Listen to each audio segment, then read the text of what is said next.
Hello बच्चों, चलिए प्रश्न को समझते हैं। प्रश्न है डाई बोरेन में बोरान के संकरण का प्रकार है। विकल्प ए दिया हुआ sp, विकल्प बी दिया हुआ sp2, विकल्प सी दिया हुआ sp3 और विकल्प डी दिया हुआ dsp2।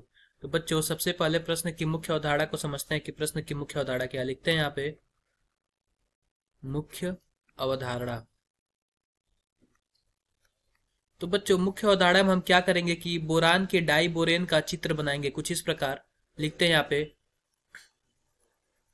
डाई बोरेन का जो सूत्र होता है कुछ इस प्रकार होता है B2H6। अगर हम इसका चित्र बनाए तो कुछ इस प्रकार बनेगा। यहाँ पे कुछ इस प्रकार बनेगा बोरान।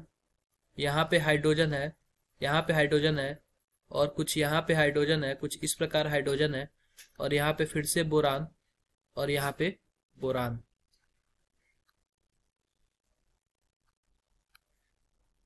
बोरान और यहाँ पे बोरान, फिर यहाँ पे हाइड्रोजन और यहाँ पे हाइड्रोजन। बच्चों यह जो बीच वाला बंध है, बीच वाला बंध, इसको हम लोग बनाना बंध कहते हैं। बनाना बंध कहते हैं क्योंकि यह केले के समान आकार का है, इसलिए हम इसको बनाना बंध कहते हैं। तो बच्चों होता यह है कि यहाँ पे जो बोरान है इसको अगर हम सेंटर माने तो यहाँ पे एक इलेक्ट्रॉन होता है, यहाँ पे इलेक्ट्रॉन होता है बच्चों, और यहाँ के इलेक्ट्रॉन को काउंट नहीं करते हैं।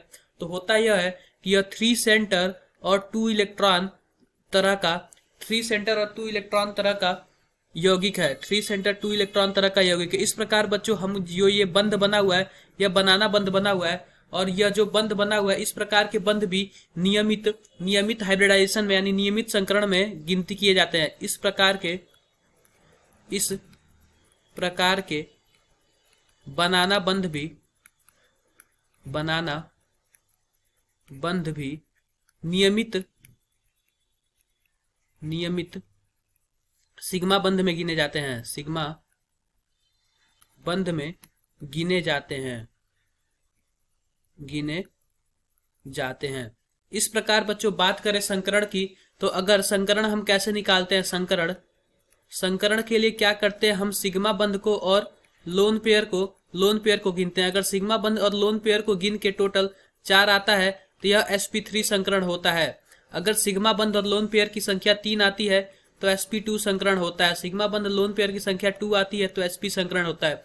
इस प्रकार बात करें डाई बोरेन में, तो डाई बोरेन में 4 सिग्मा बंध है, 1 2 3 और 4, टोटल 4 सिग्मा बंध है। तो जो B2H6 होगा इसका संकरण